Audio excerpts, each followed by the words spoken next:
মোহাম্মদ আবদুল্লাহ আপনি লিখেছেন সাবান শ্যাম্পু ছাড়া ফরজ গোসল হবে কিনা। ভাই আবদুল্লাহ, ফরজ গোসলের জন্য সাবান শ্যাম্পুর কোনো প্রয়োজন বা আবশ্যকীয়তা কিংবা বাধ্যবাধকতা নেই, বরং ফরজ গোসল করার জন্য শরীরের নাপাক দূর করার মতো পানি দরকার, যেটা দিয়ে ডুলে আপনি নাপাক যে যে অংশে কাপড়ে শরীরে যেটা আছে সেটা দূর করবেন।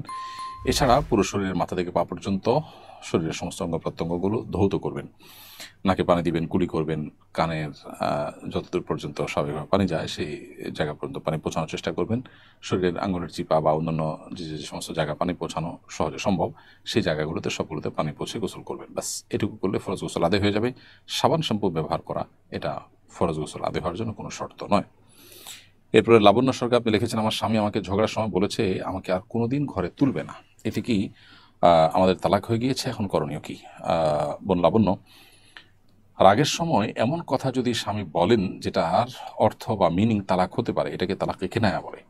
তো আপনার স্বামীর সঙ্গে আপনার যে কথোপকথন বা আপনার স্বামী আপনাকে যে কথা বলেছেন এটা কোনো তালাক হয়েছে কিনা, তালাকের বিষয়গুলো সাধারণত আমরা এই ধরনের লাইভ সেশনে না দেওয়ার চেষ্টা করি, কারণ এখানে পাল্টা প্রশ্ন করার আর একটু ডিটেল জানার প্রয়োজন হয় অনেক সময়।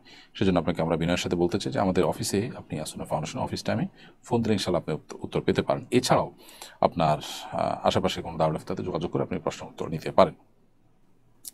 এরপরে আফরিন আজিজ আপনি লিখেছেন, আমার চাচা এনজিও থেকে ঋণ নিয়ে আমার বাবাকে দিয়েছিল।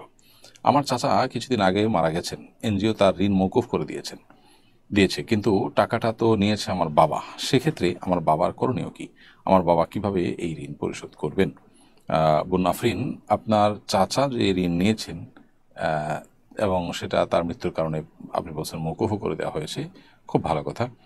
এই বিষয়টির কারণে সুযোগ বা সুবিধাটা আপনার চাচাই পেয়েছেন, কারণ তিনি তার পক্ষ থেকে ঋণ নিয়েছেন, মারা যাওয়ার কারণে তার ঋণটা মওকুফ হয়েছে, সুযোগটা তিনি পেয়েছেন। আপনার বাবাকে তিনি ঋণ নিয়ে দিয়েছেন, সেজন্য এই মওকুফ হওয়ার কারণে আপনার বাবাও তার ঋণ না দিয়ে থাকার সুযোগ নেই, সুযোগটা আপনার চাচা পেয়েছেন এনজিও থেকে। সো তার সন্তানদেরকে, অর্থাৎ আপনার চাচার সন্তানদেরকে আপনার বাবা এই ঋণের টাকা যেটুকু তিনি নিয়েছেন সেটা পরিশোধ করে দিতে হবে।